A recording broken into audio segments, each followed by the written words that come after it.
the third epistle of John, and this is one of those little one-chapter books in the Bible, and so we're going to cover the entire epistle tonight.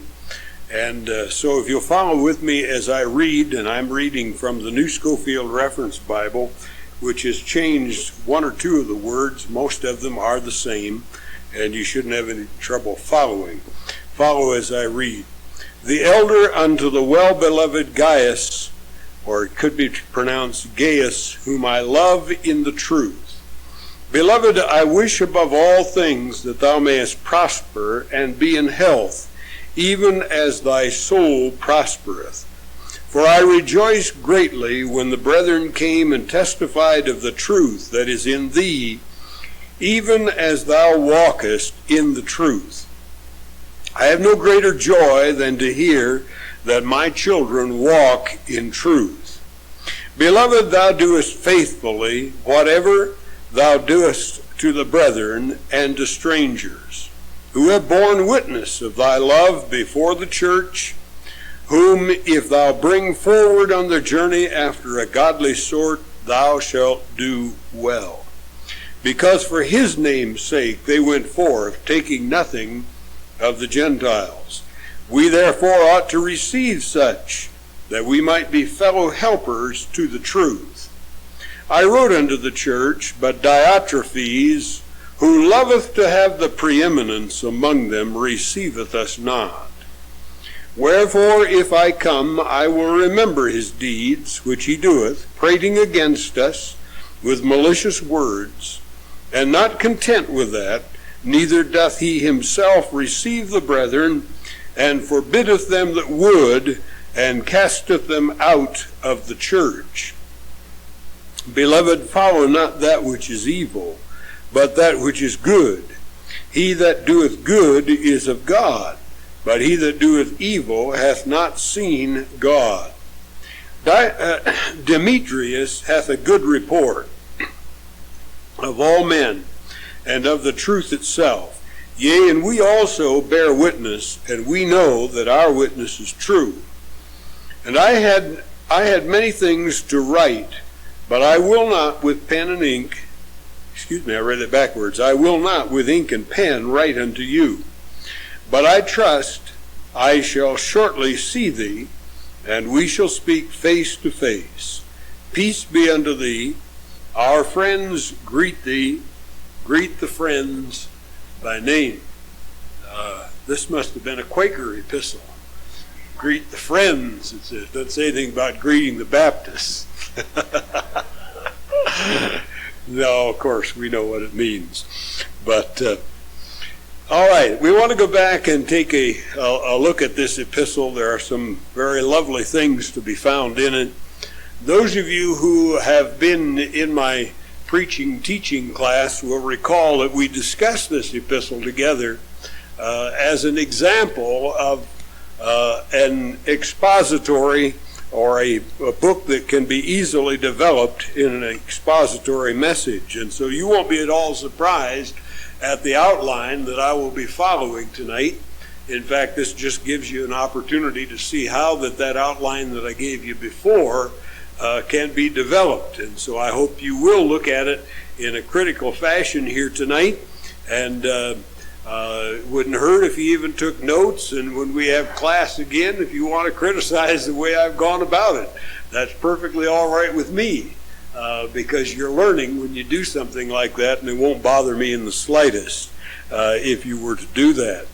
But as we do those things, let's be sure, of course, that we do really pick up the spiritual lessons that are to be found in it. As we look at this epistle, the easiest way to divide it is simply to notice that there are three men whose names are prominently given in the epistle. And we divide our thoughts around those three people. In verse 1, you have Gaius. In verse 9, you have Diotrephes. And in verse 12, you have Demetrius.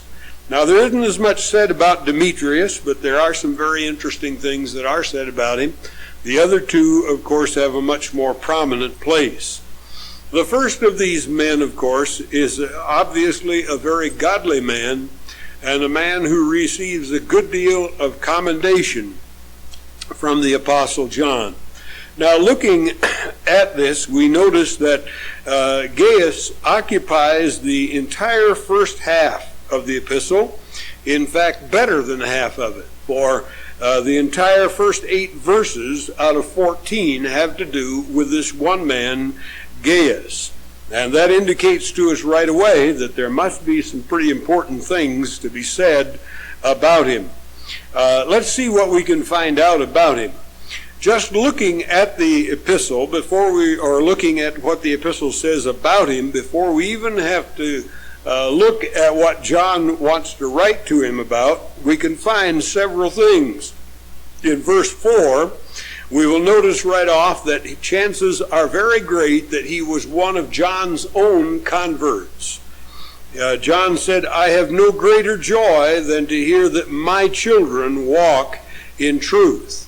Now, it is true that oftentimes a pastor may very readily speak of those of his congregation as his children, even those that he did not personally leave to the Lord. But if you read carefully through John's epistles, you'll get the impression that usually when he uses an expression similar to this, he's actually talking about someone who is his own spiritual child. And so though we cannot prove this absolutely for certain, it does seem to me to indicate that this was one of those men who were converted under John's own ministry. "I have no greater joy than to hear that my children walk in truth." Now, probably then he was one of John's own converts, as John had served the Lord in this area in previous times. In verse 2, we see that probably he was also in ill health. John says, "Beloved, I wish above all things that thou mayest prosper and be in health, even as thy soul prospereth." Here he is indicating that spiritually this man is in good health, but evidently physically he was not. And therefore he probably needed a little bit of encouragement, not so much from the spiritual standpoint, but he did need a little encouragement because of the fact that probably he wasn't as able to be as active in the Lord's work as he perhaps once was. Probably in ill health. We find also in verse 3 that he had a very good reputation. John said, "For I rejoiced greatly when the brethren came and testified of the truth that is in thee, even as thou walkest in the truth." So you'll notice here that he was one who walked in the truth, and that testimony of that had come back to John from some other sources. You know, that's always a thing that really causes rejoicing for a pastor or a Christian worker, especially if you've been in the Lord's work for quite some time. Not very long ago, I was talking to another Christian, and this person mentioned a brother who serves the Lord. He's a faithful person, and this person remarked about what a good reputation this man has on his job. I said, I really rejoice to hear that. It always makes me happy to hear that a Christian on his job has a reputation that is so good that people are really taking note of it.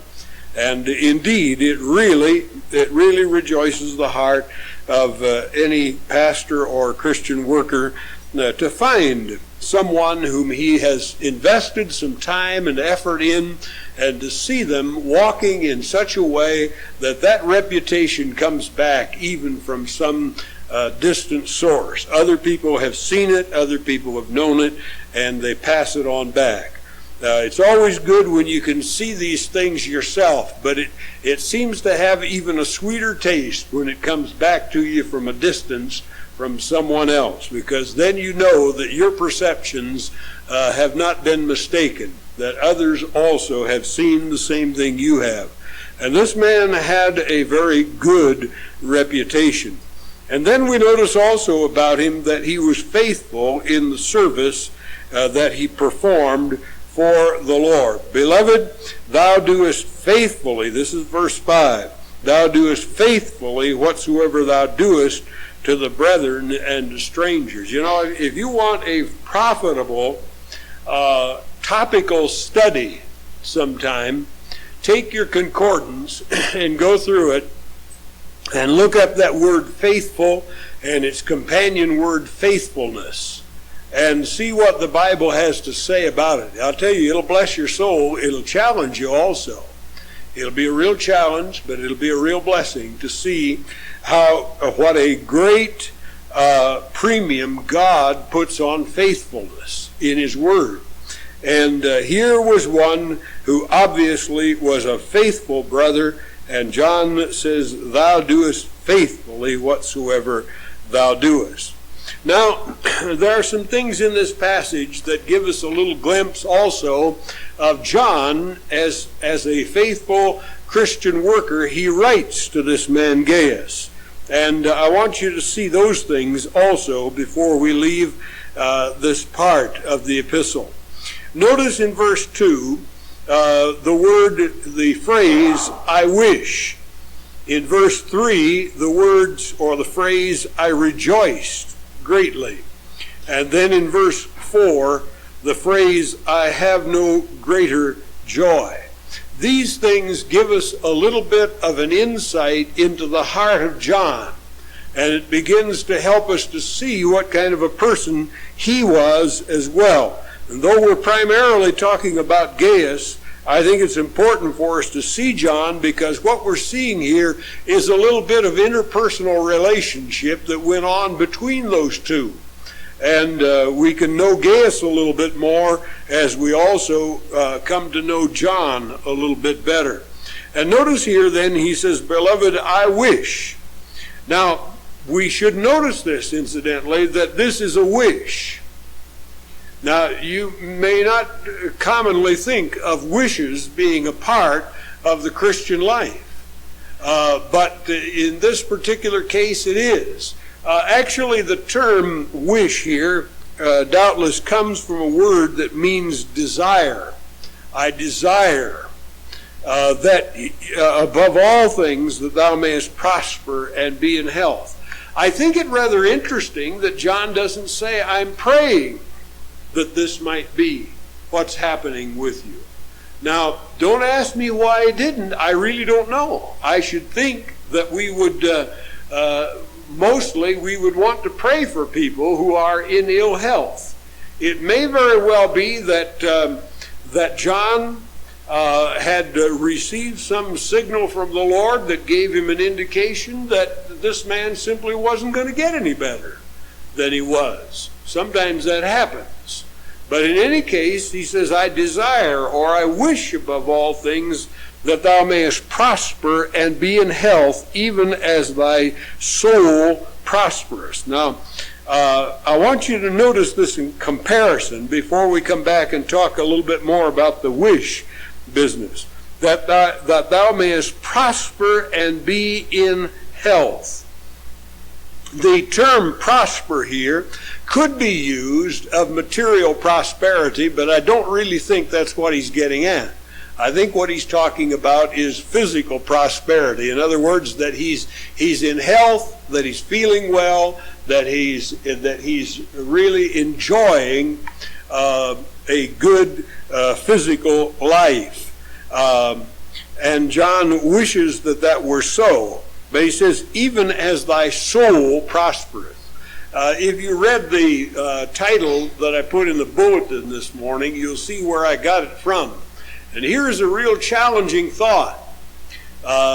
Just exactly what kind of condition would we be in physically if we were in exactly the same kind of condition physically as we are spiritually? And that's a challenging thought.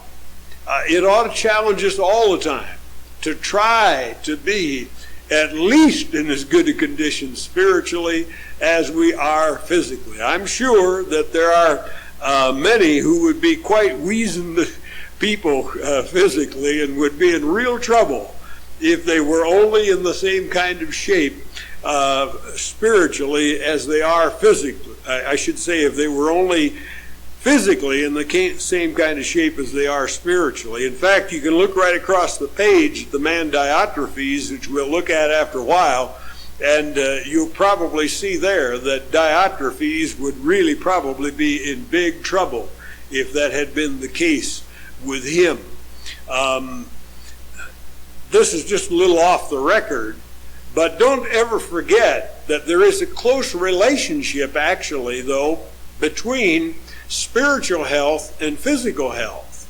Now, I'm not saying, and I'm not intimating, that all sickness has results from sin or something like that. Not at all. I don't believe that for a moment.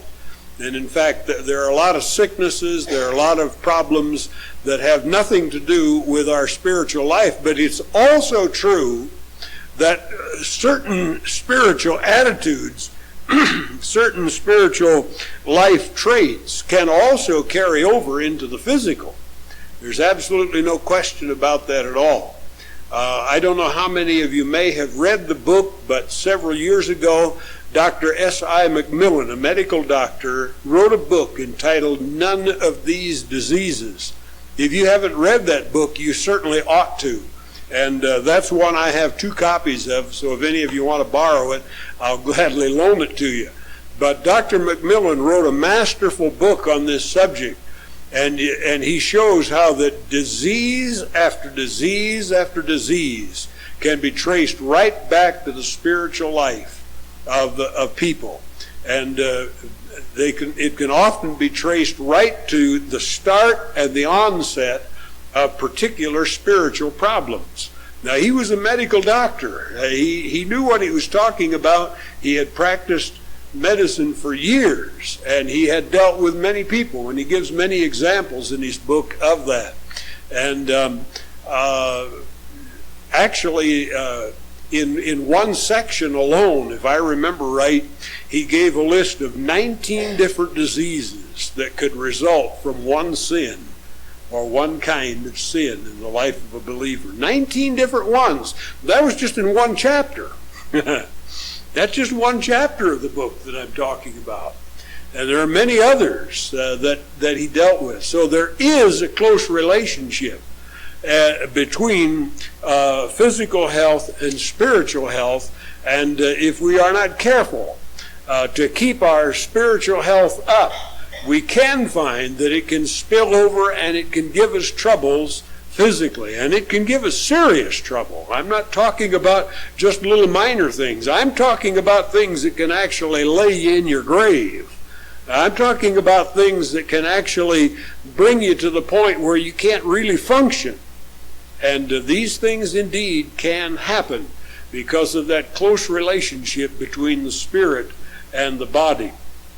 One of the illustrations that Dr. McMillan gave, and I was reminded of this. In fact, I had the image of this man before me as I spoke about someone being a weazened person. You may not be aware of the fact that the old man John Rockefeller, who built the Rockefeller Empire, in his later years he was a professing Christian. And he became a very great philanthropist. He devoted much of his money to a great many different causes. Now, I think he made some mistakes on some things, as for instance, he actually endowed the University of Chicago and put it on its feet, and including its theological department, which became one of the rottenest ones in the whole world. And I think he made a mistake there, but we must bear in mind that he wasn't yet in a position to really see what was going to happen, and he was a layman, and so that's understandable. But the point I was going to make was that when John D. Rockefeller was only in his mid-50s, he was at the point of death. His doctor only gave him a matter of a few weeks or a few months at the very most to live. But the real problem with him was not that he had some great disease that was incurable. The real problem was a spiritual problem. He had so wrapped himself around his money, or maybe I should say his money had so wrapped itself around him that it was literally choking his life out. He was so worried about how he was going to make more money and how he was going to hang on to the money he was having that it just totally choked him spiritually, and as a result it was ruining him physically, to where the doctors only gave him a few months to live. And when he finally realized what was happening, he changed the course of his life dramatically. And instead of trying to hang on to his money and see how much more he could make, he turned around, and the last years of his life he devoted to how much of his money he could give away. And you know what happened? The old boy that should have died when he was 55 was still alive and kicking and going strong when he was 90 years old. And it all owed to that change in direction spiritually, where he got his eyes off of himself. He put his eyes upon the needs of others, and I trust on the Lord as well. And the result was it completely changed his whole physical being. And the guy that was on his deathbed lived fully another 40 years after that time. Now this, of course, is a rather dramatic instance, but it is not at all uncommon. My wife's dad was a doctor, and I can still vividly remember the day when he spoke to our youth group at Campus Baptist Church in Ames, Iowa. And he so startled me, and this is why I've so remembered it. He told us that day, he said, better than 50% of the patients that come to my office have no need of a doctor in a physical sense. He said what they need is spiritual. And he said, if I can get their spiritual lives straightened out, I can get their physical lives straightened out right along with it. That is, I don't know whether he used exactly those words, but that was what he implied by what he said. Now think of that. 50% of his patients really were not physically in trouble. They were spiritually in trouble, and the result was it was spilling over into their physical life. And Dr. McMillan made almost exactly the same statement. He made the statement that about 65% of his patients were that way. Now, that kind of gives me a picture of what's going on. And it indicates to me that probably we could safely go out and talk to almost any medical doctor who is really alert to spiritual things, and you'd probably find he'd tell you much the same thing. There is a close relationship between them. And John says, Beloved, I wish above all things that thou mayest prosper and be in health, even as thy soul prospereth. And I'm going to leave that with, again, challenging you on that thought. What would your physical life be like if it was exactly in the same condition as your spiritual life? And may I also say that watch it, because there's a good chance that if you continue, if you're in a low spiritual plane and you continue it over a long period of time, there's a good chance physically you're going to be there too. So it's a very important point to remember. Now then, notice also in verse 3, John says, I rejoice.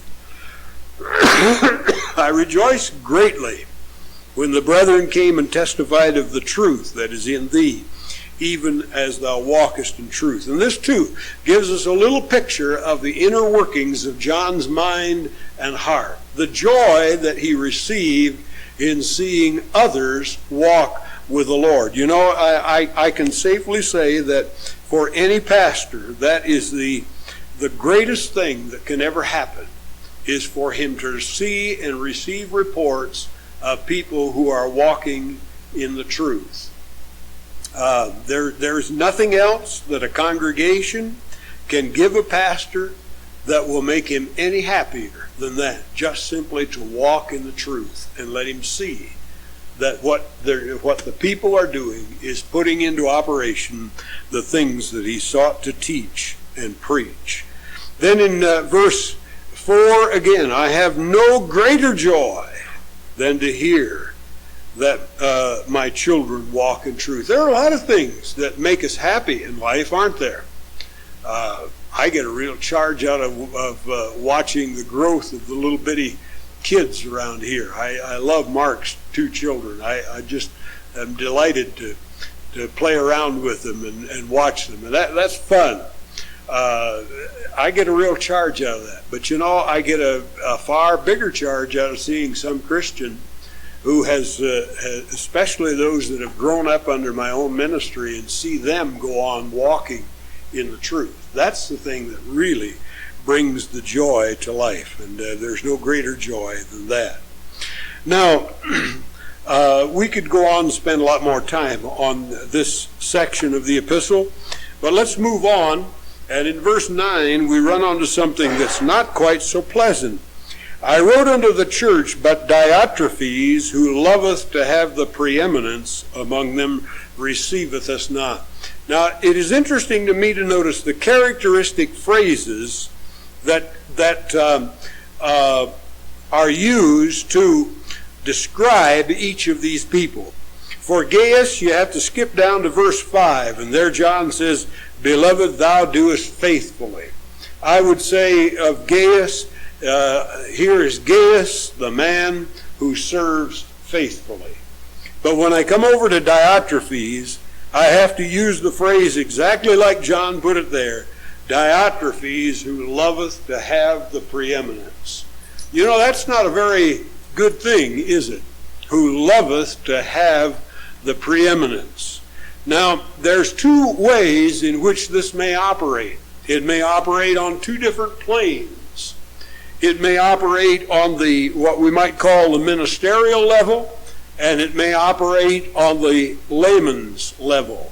Either one, it's tragic. Today we see very much of this business of the Diotrephes spirit on the ministerial level. You see a TV flash of some of the great ecumenical movements, some of the great events that take place, and you'll almost invariably see that when they start these big convocations, they've always got to start it out with a parade of all the clergy. And they stick on their beautiful gowns, and especially if they've got their big tall hats, especially the Dagon hat, the fish hat. And they go and they parade around with these things. This, of course, is what we would call popery, or we'd call it prelatism.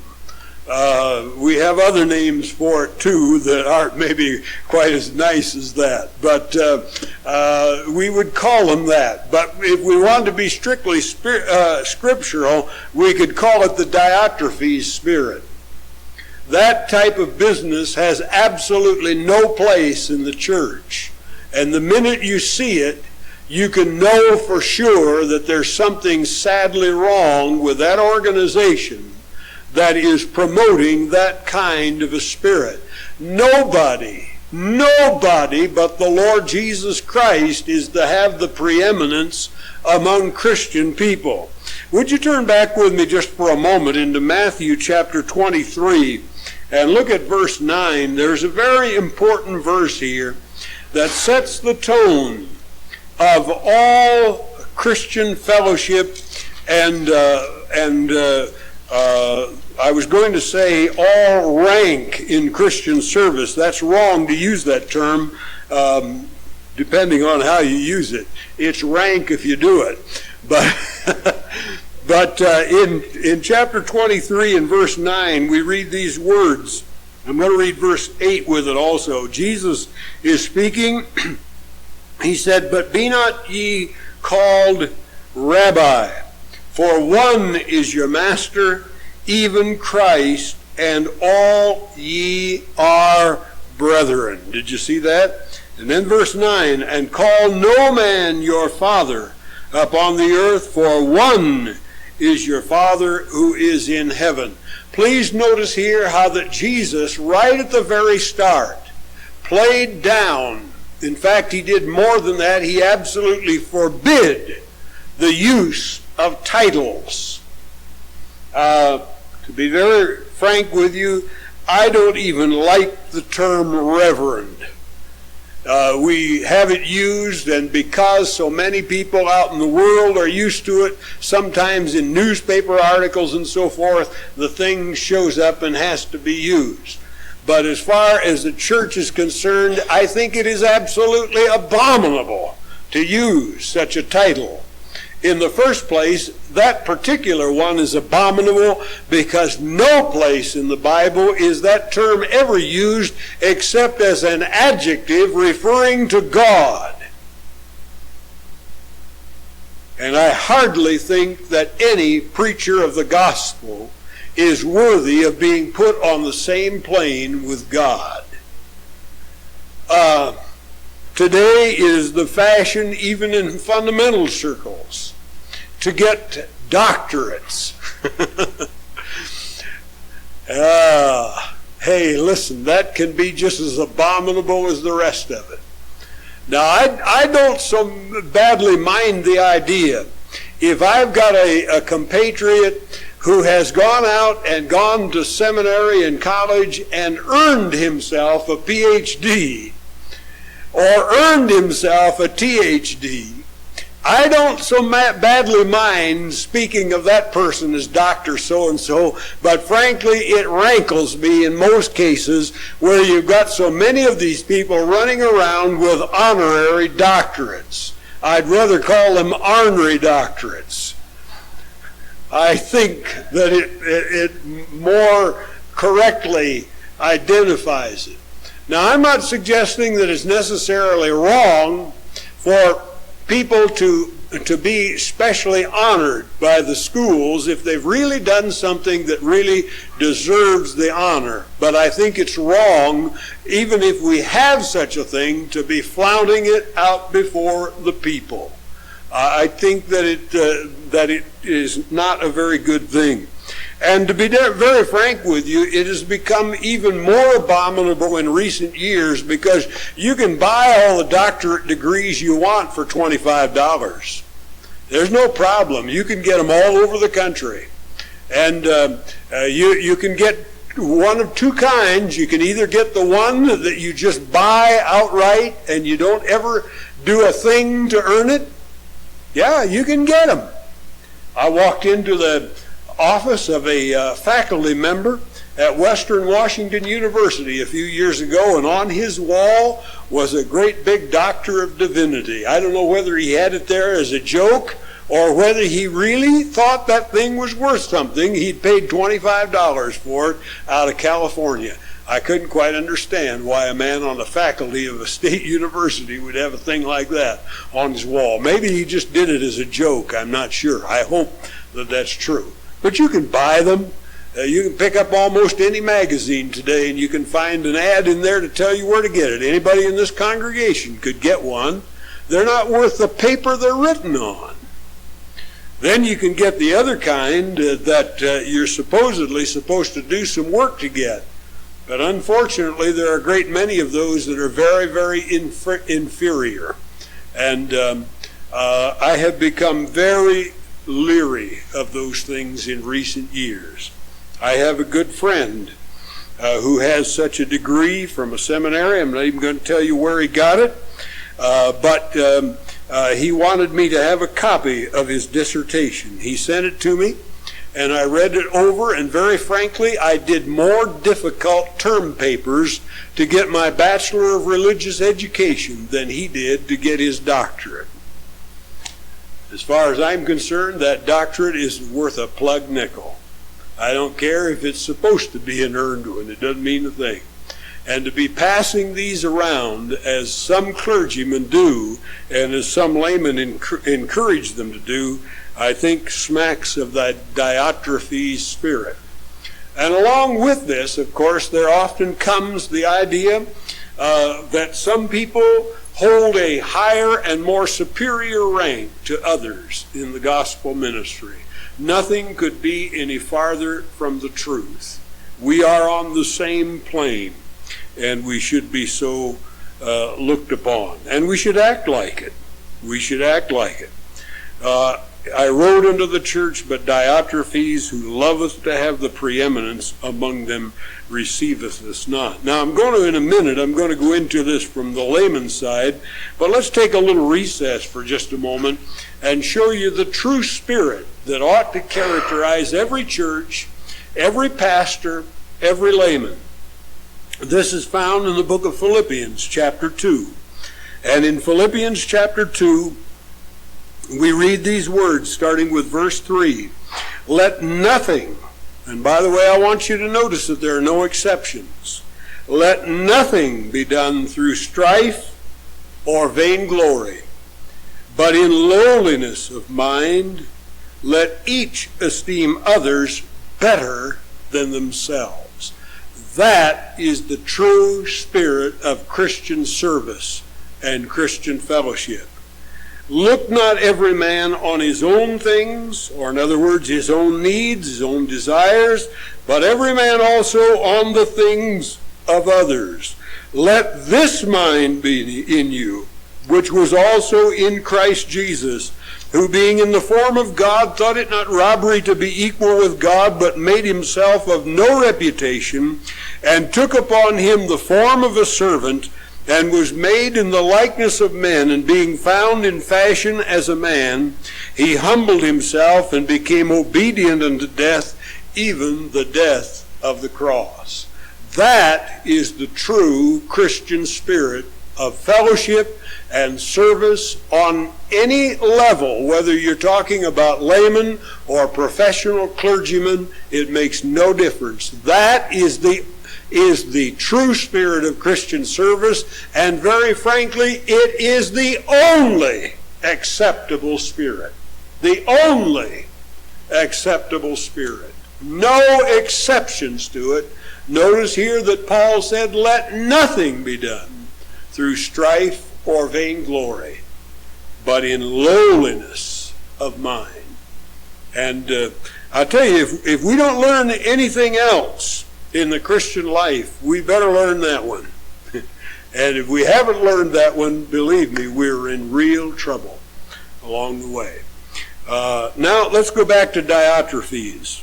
And notice here that we don't really know whether this Diotrephes was one who had been chosen as an elder or pastor in the church. Probably he was, but he could possibly have been a layman. In any case, you notice here that it said he loved to have the preeminence among them. And here's how he particularly expressed this. I don't think this is to be taken as the only thing, because if you got someone with the Diotrephes spirit, it has a way of spilling over into all kinds of different directions. But in particular, he refused to receive the traveling brethren, the apostles and others who were traveling through and needed to minister in that church, and by apostolic authority had every right to minister there, and who needed places to stay along the way. That was just normal hospitality in that day. And what this guy is doing, he not only refused to receive them himself, but he forbid all the other people that he knew in the church, and if they didn't go along with him, he found some trumped up charge so he could throw them out of the church, so he could have his way and go ahead and get the thing done the way he wanted. Not only that, but you see in verse 10 that it manifests himself not only in his deeds, but in his prating, John says, against us. The us there is the apostles. With malicious words, and not content, neither doth he receive the brethren, and forbiddeth them that would, and casteth them out of the church. That's a very despicable picture, isn't it? Now, the Diotrephes spirit does not necessarily need to be manifest in just exactly that way. It can come up in other ways.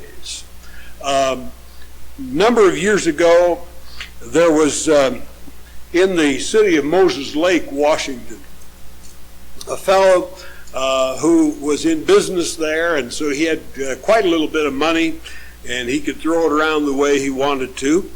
And he was a member of a good fundamental Baptist church there.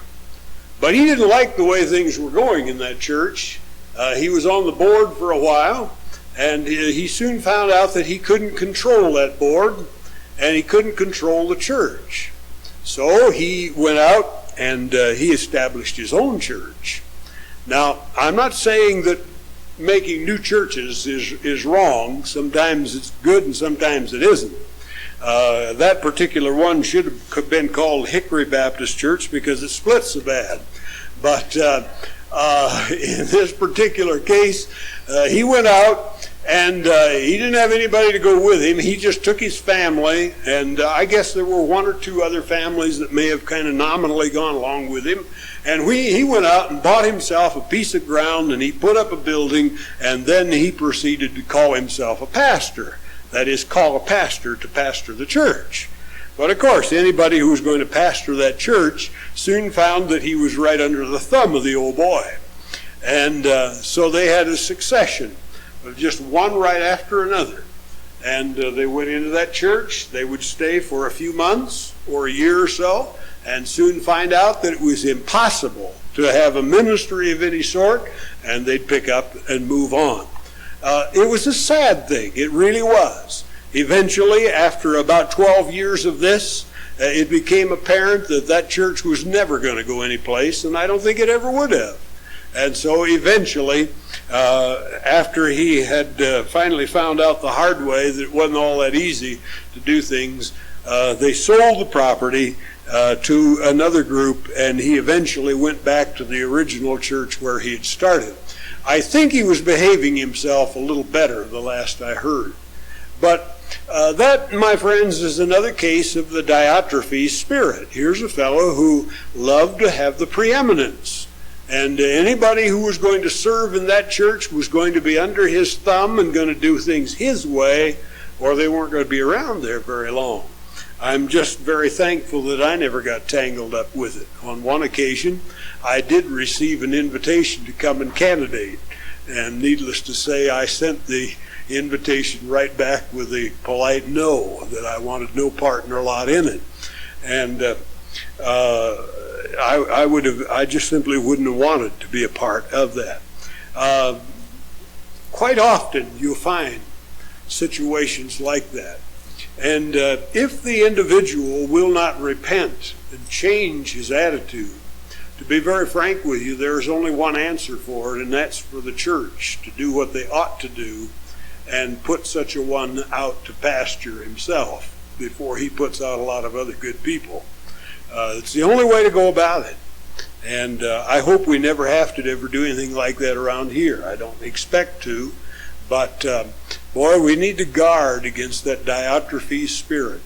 And the place to guard against it is not looking at the other guy. That's the mistake we make. You know, I heard of one guy one time who said that God had sent him to a certain place to be the purger of the church.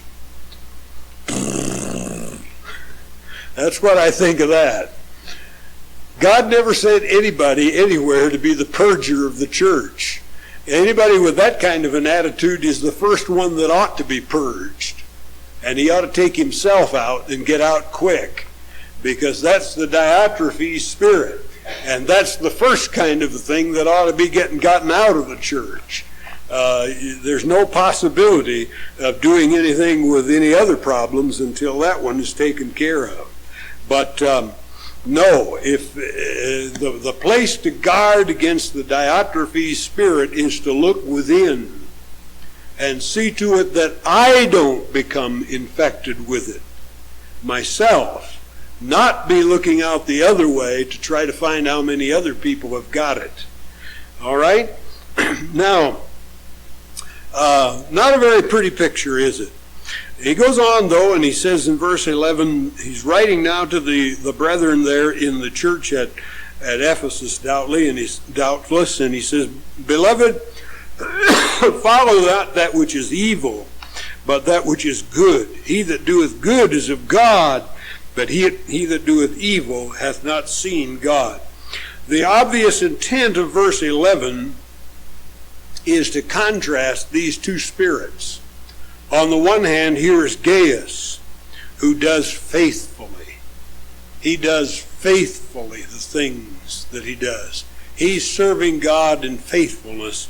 On the other hand, here is Diotrephes, who loveth to have the preeminence.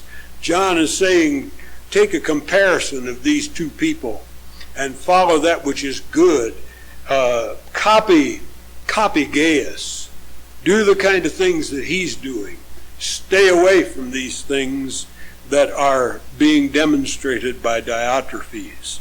Now then, in verse 12, he brings up still another man, and there's not too much said about him, but he says, Demetrius hath a good report of all men, and of the truth itself.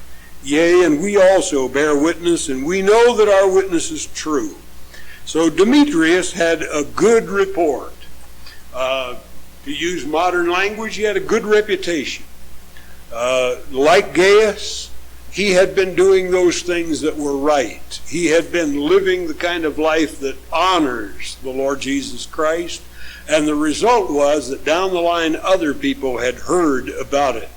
And they had passed on what they had heard to John.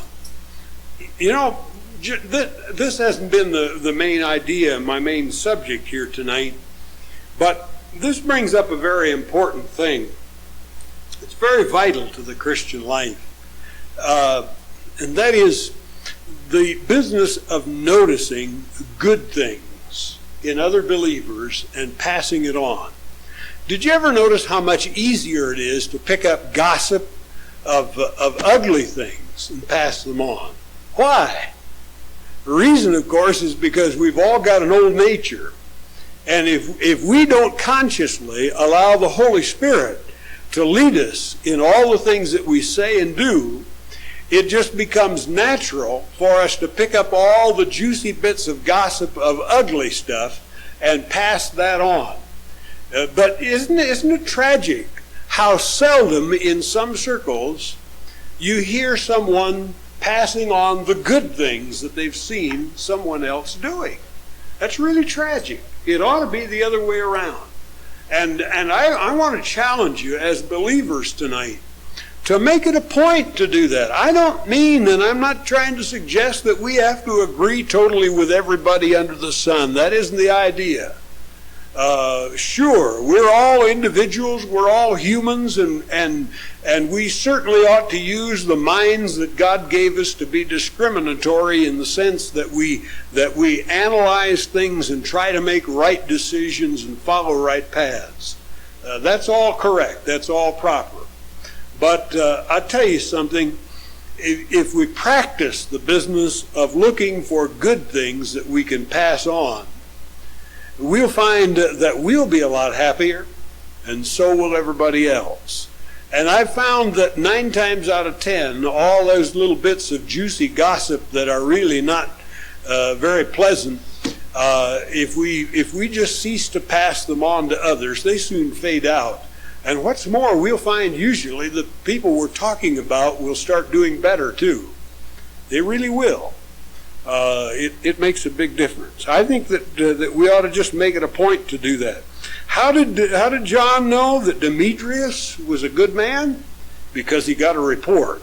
Somebody had the good sense to talk to John and say, hey, there's a couple of guys over there at Ephesus that are really fine guys. There's Gaius and there's Demetrius, and they are really top-notch people. See? And tell why.